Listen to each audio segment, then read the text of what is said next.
One of the most important decisions the Democrats will have to make in the Trump era is who will lead their party.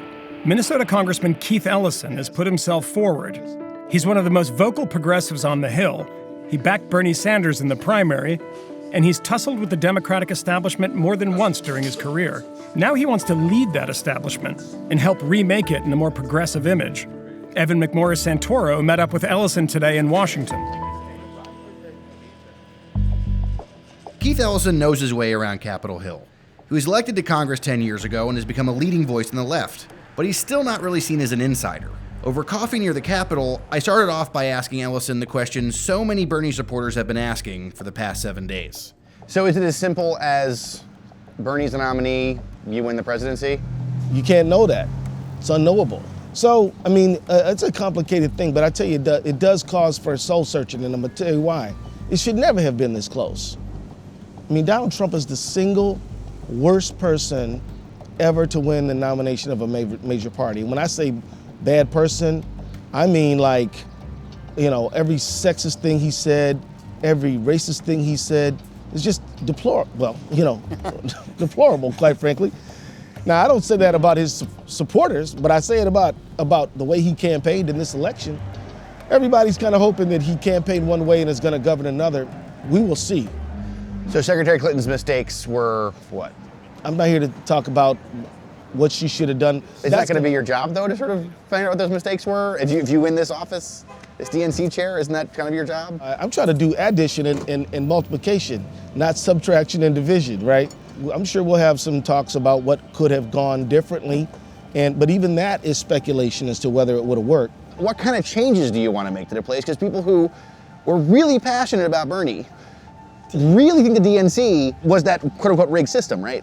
Well, I'm gonna tell you, there's no question that reform is in the air, and I'm gonna be an advocate of it. And one of the most important things that needs to happen is to restore people's faith in that system. There's gonna have to be some sort of reform with the superdelegate situation.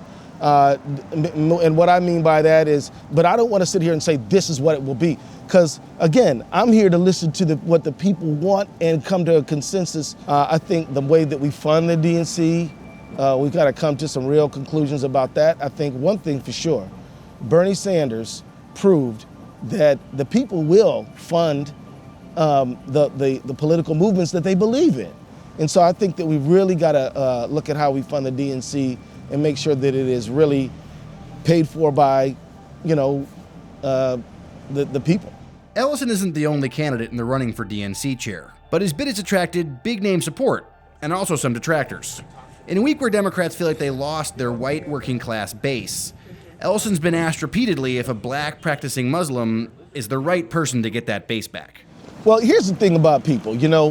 My district is 75% white, and I can tell you that I get elected 70% of the vote. Why is that? Because I think if you look someone in the eye and you listen to them and show them you respect them, then they get that, right? That means something to them. So Dems don't need to just go find every sort of loud white guy they can to be everywhere to win against Donald Trump. Right. We didn't perform as well for Latinos or African Americans. So this idea that it's just the white working class, I think is a misnomer. Obama won Iowa. It wasn't all black voters, white people voted for Obama 2 times in a row. So the GOP decided no to everything against Obama. Right. Should Democrats repeat that strategy against Trump? I think the best way to be successful is to be who you are. Democrats are in politics because we want to do good for people.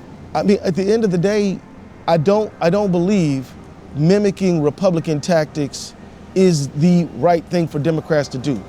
But being who we are, fighting for the people we care about, is gonna be good enough. So like all over America today, there's folks pouring coffee as servers around restaurants. There's folks going to steel mills, not nearly enough of them in my opinion. There's folks doing all kinds of jobs. Who's fighting for them? And do they know that we're fighting for them?